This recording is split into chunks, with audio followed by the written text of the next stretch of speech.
शामली से। मुख्यमंत्री योगी आदित्यनाथ आज कैराना के दौरे पर रहेंगे, जहां सीएम पीएससी कैंप का शिलान्यास करने वाले हैं। साथ ही शामली जिले में करोड़ों रुपए की परियोजनाओं का लोकार्पण होना है, शिलान्यास होना है।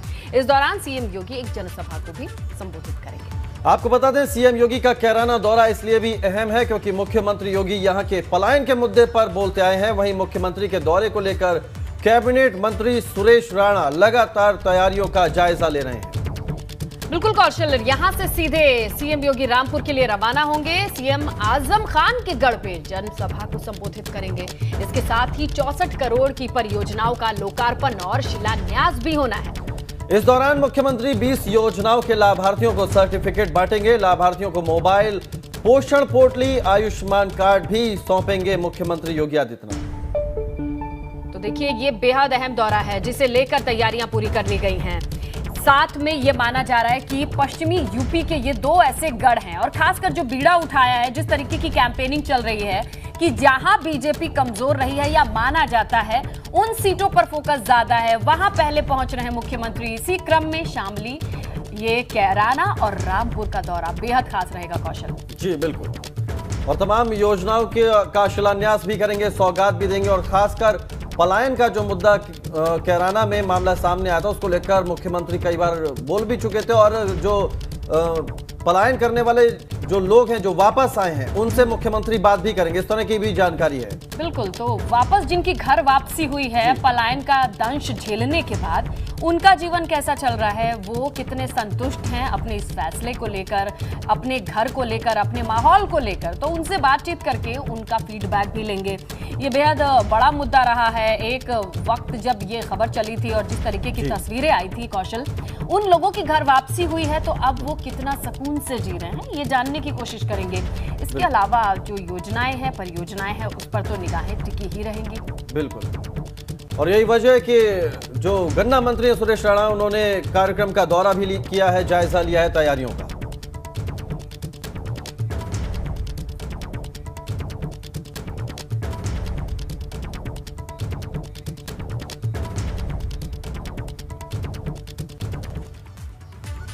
बिल्कुल, और इसी खबर पर हमारे 3 सहयोगी हमारे साथ जुड़े हैं। रामपुर से उबैदुर हैं, कैराना पहुंचे हुए हैं बलराम, और लखनऊ पर नजर बनाए हुए हैं शैलेश। तो चलिए रामपुर से शुरुआत करते हैं और उबैदुर से जानने की कोशिश करते हैं कि किस तरीके की तैयारी उस गढ़ में, जो जगह कहीं ना कहीं पहचान मानी जाती है सपा और आजम खान से, लोग बहुत वाकिफ हैं। जी स्नेहलता, आज मुख्यमंत्री योगी आदित्यनाथ रामपुर पहुंच रहे हैं, और रामपुर शहर में पहुंच रहे हैं जहां से आजम खान की पत्नी जो हैं तंजीन फातिमा, वो विधायक हैं। और जो लोकसभा की बात करें तो आजम खान खुद यहां से सांसद हैं, जो सीतापुर जेल में आजकल बंद हैं। तो आजम खान के गढ़ में जो मुख्यमंत्री योगी आदित्यनाथ का आज का कार्यक्रम है वो बहुत अहम होने वाला है, क्योंकि पिछले लोकसभा चुनाव की अगर बात करें तो पूरे मुरादाबाद मंडल में एक भी सीट भाजपा को नहीं मिली थी। और विधानसभा चुनाव की बात करें तो जो 5 विधानसभा की सीटें हैं रामपुर में, उसमें से सिर्फ 2 ही भाजपा जीत पाई थी। तो ऐसे में मुख्यमंत्री का आज का जो कार्यक्रम है वो बहुत अहम होने वाला है। देखना ये होगा जिस तरह से 64 करोड़ की योजनाओं का वो लोकार्पण और शिलान्यास करने वाले हैं, उसके अलावा क्या बोलते हैं, क्योंकि आजम खान लंबे समय से जेल में हैं। और जिस तरह से बाहुबलियों पर कार्रवाई हुई है, योगी सरकार के बुलडोज़र चले हैं, रामपुर में भी बुलडोज़र चला है, बड़ी कार्रवाई हुई है। तो आज जो मुख्यमंत्री का भाषण है वो बहुत ख़ास होने वाला है, क्योंकि रामपुर में वो आ रहे हैं, शामली के बाद आ रहे हैं। शामली में एक तरफ पलायन का मुद्दा है, तो वहाँ से पलायन के लोगों से जो पीड़ित थे उनसे बात करने के बाद मुख्यमंत्री लगभग 2:30 बजे रामपुर पहुँचेंगे, और 4 बजे यहाँ से लखनऊ के लिए रवाना होंगे। मुरादाबाद की जो हवाई पट्टी है वहाँ से राजकीय वायुयान से वो रवाना हो जाएंगे। दौरा है मुख्यमंत्री का रामपुर का। उबैदुर, आप हमारे साथ बने रहिए। बलराम पांडे हमारे साथ बने हुए हैं कैराना से, वहां की भी तैयारियों का जो जानकारी है वो ले लेते हैं बलराम से। बलराम, मुख्यमंत्री कैराना में पहुंचेंगे, वहां क्या कुछ उनका कार्यक्रम है, किन योजनाओं का वो शिलान्यास या सौगात देंगे, और उसके अलावा कितने वो परिवार हैं जो पलायन के बाद जिनकी घर वापसी हुई और उनसे मुख्यमंत्री आज मुलाकात करने वाले हैं?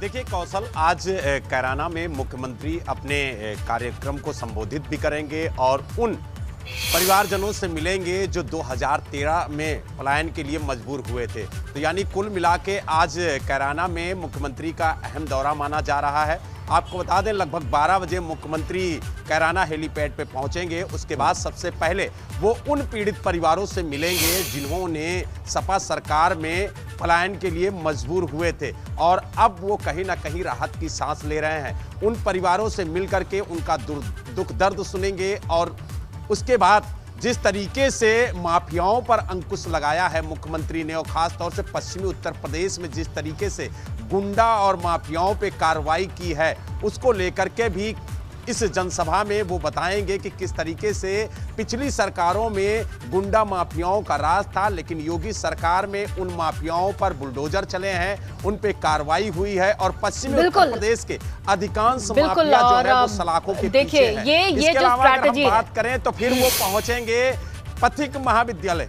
हाँ, कंप्लीट कर लीजिए बलराम, आप पहले उनका शेड्यूल कंप्लीट कर लीजिए। पथिक महाविद्यालय पहुंचेंगे, वहां पर जी वो उसके बाद वो पथिक महाविद्यालय पहुंचेंगे और वहां पर वो करोड़ों की लागत से बने जो परियोजनाएं हैं उनका लोकार्पण और शिलान्यास करेंगे। इसमें 2 परियोजनाएं सबसे अहम हैं, एक पीएसी कैंप और दूसरा यूपी रोडवेज बस स्टैंड।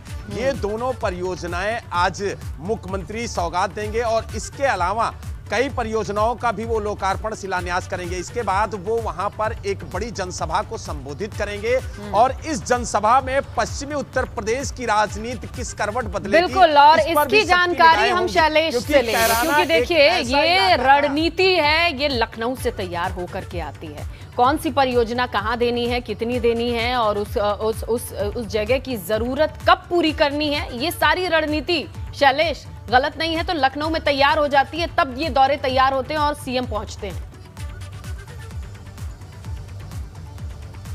बिल्कुल, देखिए निश्चित रूप से इसके अगर हम पूरी चेन को समझे तो देखिए जो क्षेत्रीय जो जनप्रतिनिधि हैं वो अपनी जरूरत बताते हैं, लेकिन क्या मिलेगा ये तय होता है लखनऊ में। और लखनऊ में अगर हम बात करें तो देखिए जो जरूरत होती है उसके तमाम पहलुओं को देखा जाता है कि क्षेत्र की जरूरत क्या है और इसके अलावा अगर चुनाव आते हैं तो चुनाव की जरूरत क्या है, ये दोनों चीजें देखी जाती है। सिर्फ क्षेत्र की जरूरत तक सीमित नहीं होता ये सब। क्षेत्र की जरूरत यानी जनता को वहां पर किन सुविधाओं की जरूरत है, जनता क्या चाहती है, जनप्रतिनिधि क्या मांग कर रहे हैं वहां के लिए, वो तो दिया ही जाता है, लेकिन कब देना है, किस समय देना है, ये तय होता है यहाँ पर जब, तो उसमें चुनाव के काफ़ी अहम किरदार हो जाता है। क्योंकि जब चुनाव है, आप देखिए रामपुर की बात कर रहे हैं, हम शामली की बात कर रहे हैं, शामली का जिक्र जैसी होता है, कैराना का जिक्र जैसी होता है, तो जिक्र होता है पलायन का। सबसे पहला जो शब्द जहन में आता है किसी के वो होता है पलायन का मुद्दा। और निश्चित रूप से आज जब मुख्यमंत्री वहां पर जाएंगे तो जो लोग पलायन कर गए थे और फिर वापस आए उनसे बात भी करेंगे और पलायन के मुद्दे पर एक बार फिर ये मानकर चलिए विपक्षियों पर वो निशाना भी साधेंगे। और देखिए जहां से पलायन हुआ था वहीं पर 400 करोड़ से ऊपर की सौगात देंगे, परियोजनाएं हैं जिनका लोकार्पण शिलान्यास करेंगे। तो देखिए एक बड़ी सौगात भी, यानी एक क्षेत्र के विकास की भी बात हो गई और आगे चुनाव है तो निश्चित रूप से वहां 400 करोड़ और रामपुर में मैं गलत नहीं हूं तो 65 करोड़। रामपुर की बात करते हैं, बिल्कुल 64 करोड़ की करीब 20 परियोजनाएं हैं, लोकार्पण शिलान्यास जिनका होगा। और रामपुर यानी सपा का गढ़, आजम खान का गढ़, उनके पत्नी अभी भी देखिए वहां से विधायक हैं। आजम खान जो है वो सांसद है, भले ही बिल्कुल शैलेश, बेटे की भी विधायकी थी, ये अनुपात भी है, तो टाइमिंग भी है, प्लेसमेंट भी है और अब जनता के बीच में पहुंचना है। क्या कहते हैं इस पर निगाहें तो जरूर टिकी रहेंगी। शैलेश आपका शुक्रिया, बलराम और उबैदुर, ये तीनों सहयोगी ग्राउंड की रिपोर्ट हमारे आपके साथ शेयर करते दिखाई दे रहे हैं। तो कौशल आगे बढ़े और ये बताएं कि लखीमपुर कांड में 8 लोगों की मौत मामले में सुप्रीम कोर्ट में आज एक बार फिर सुनवाई होनी है। पिछली सुनवाई की अगर आप बात करते हैं तो उत्तर प्रदेश सरकार की जो स्टेटस रिपोर्ट थी, सुप्रीम कोर्ट खुश नहीं थी, असंतोष था और आज उत्तर प्रदेश सरकार को फिर से एक नई स्टेटस रिपोर्ट भेजनी है। बिल्कुल इसने रहता है, ऐसे में ये अहम हो जाता है कि आज की सुनवाई में अगर सुप्रीम कोर्ट संतुष्ट नहीं होता है तो इस मामले की जांच किसी दूसरी एजेंसी को भी सौंपी जा सकती है। यानी कुल मिलाकर लखीमपुर कांड को लेकर आज का दिन बेहद खास रहने वाला है। तो बिल्कुल अब जिस तरीके से सुप्रीम कोर्ट इस पूरे मामले की हर एक तह तक पहलू पर नजर बनाए हुए है। यहाँ ये बेहद अहम हो जाता है कि उत्तर प्रदेश सरकार की ओर से किस तरीके से ये रिपोर्ट पेश की जाती है। पिछली बार भी हमने आपको बताया था कि सुनवाई पर क्या चीजें सामने आई थी, आज क्या होगा ये भी हम आप तक पहुंचाएंगे।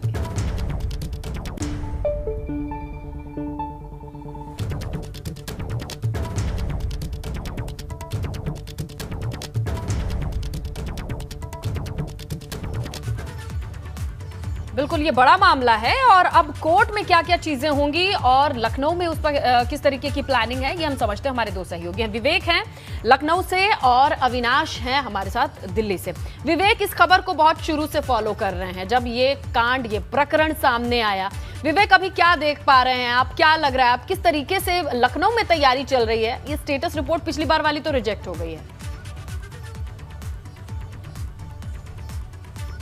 देखिए स्नेहलता, स्टेटस रिपोर्ट 2 बार दाखिल की गई है, लेकिन सुप्रीम कोर्ट असंतुष्ट है और उसने कहा, सुप्रीम कोर्ट ने फटकार एक तरह से लगाई है प्रदेश सरकार को कि आप समझ क्या रहे हैं, इतना गंभीर मामला है, 8 किसानों की मौत का मामला है।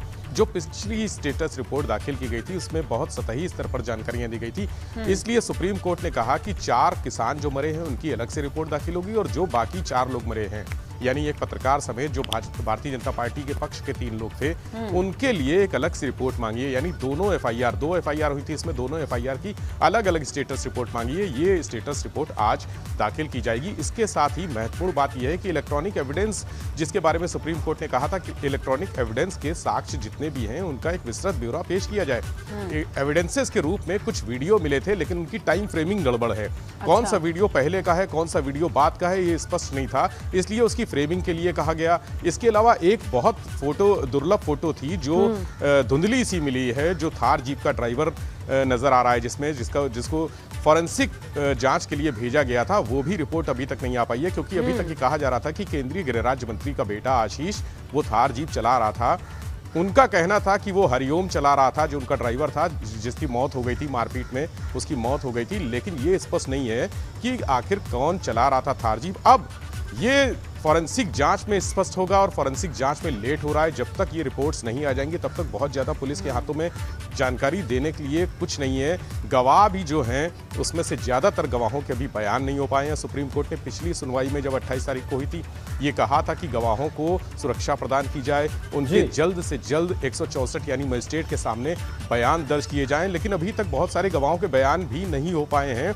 ये बिल्कुल, और इसीलिए अभी सुप्रीम कोर्ट संतुष्ट नहीं है। एक बार फिर स्टेटस रिपोर्ट आज यूपी सरकार को सौंपनी है। अविनाश हमारे साथ, हमारे संवाददाता दिल्ली से बने हुए हैं। अविनाश, तो सबसे पहले तो ये बताइए कि जो अहम सुनवाई लखीमपुर कांड में होगी वो किस वक्त होगी और इसको लेकर क्या कुछ सरकार की ओर से स्टेटस रिपोर्ट के जरिए क्या कुछ कहा जा सकता है, और क्या अगर सुप्रीम कोर्ट आज भी संतुष्ट नहीं होता है तो क्या ये जांच किसी दूसरी एजेंसी को सौंपी जा सकती है?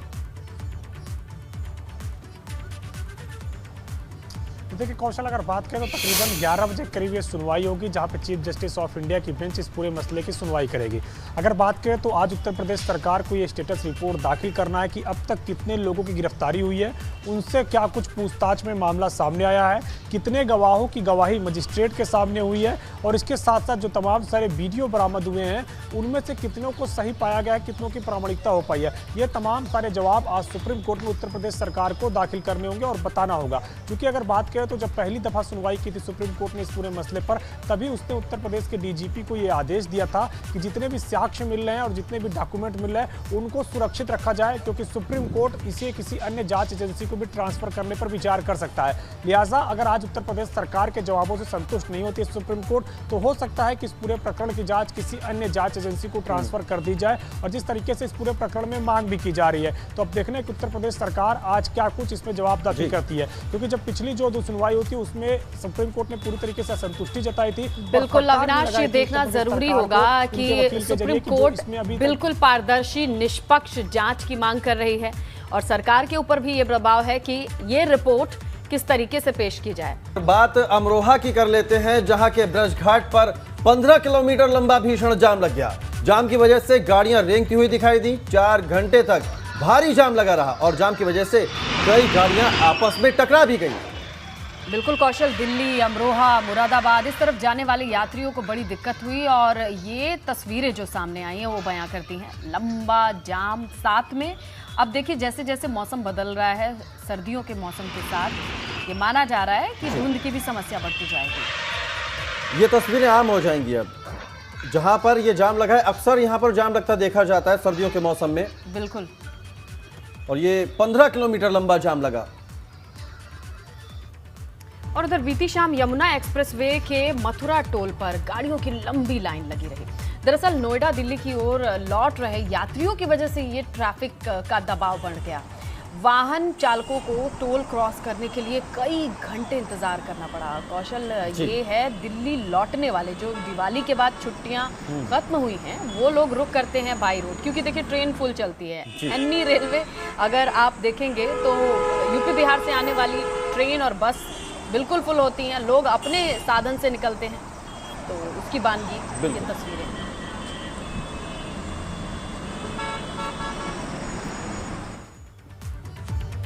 आगे बढ़ते हैं। बीती रात दिवाली के बाद छुट्टियां मनाकर लौट रहे यात्रियों की वजह से ग्रेटर नोएडा के टोल पर लंबा जाम लग गया। NH 91 लुहारनी टोल पर गाड़ियों की लंबी लाइन लग गई। फास्टैग में खराबी आई थी जिसकी वजह से ये दिक्कतों का सामना लोगों को करना पड़ा। एक तो वैसे ही कौशल देखिए इतना प्रेशर है, लोगों की भीड़ या जो रेगुलर ट्रैफिक तो ये है नहीं, छुट्टियों के बाद लोग वापस आ रहे हैं। फास्ट टैग के साथ भी जाम की तस्वीरें हमने पिछली वाली दिखाई थी। अगर ऐसे में फास्ट टैग खराब हो जाए तो लोगों की मुश्किलें बढ़नी तय हैं। बिल्कुल। और यही है। हालांकि ये सुविधा भी इसलिए शुरू की गई थी कि जिससे टोल प्लाजा पर लंबा जाम ना लगे, लोगों को परेशानियों का सामना ना करना पड़े। बिल्कुल, क्योंकि इसमें टाइम वेस्ट होता है। कैश एक्सचेंज करना अपने आप में एक बड़ा ट्रिकी टास्क था, लेकिन अब ये माना गया फास्ट टैग आया है तो आप फटाफट आगे जाइए। लेकिन फास्ट टैग की खराबी और ऊपर से जिस तरीके का प्रेशर चल रहा है, घर दिल्ली वापसी और या NCR वापसी करने वाले लोगों की संख्या ज़्यादा होती है। और अब ये मान के चलिए कि छठ के बाद भी कुछ ऐसी तस्वीरें देखने मिलेंगी, क्योंकि लोग लगातार अब रुक करते हैं छुट्टियां खत्म होने के बाद। तो ये 3 तस्वीरें हैं कौशल, दर्शकों को हम जो दिखा रहे हैं। अमरोहा हो गया, मथुरा हो गया, ग्रेटर नोएडा हो गया, और मथुरा की तस्वीर तो डराने वाली है। ये एक्सप्रेसवे की हालत तो देखिए, इसमें फंसने वाले लोगों के लिए क्या कंडीशन रही होगी। बिल्कुल, घंटों इंतजार करना पड़ा होगा कि कब ये जाम खुले और यहाँ से वो निकले और जहाँ उन्हें जाना है उस गंतव्य तक वो पहुँच सकें। 3 तस्वीरें।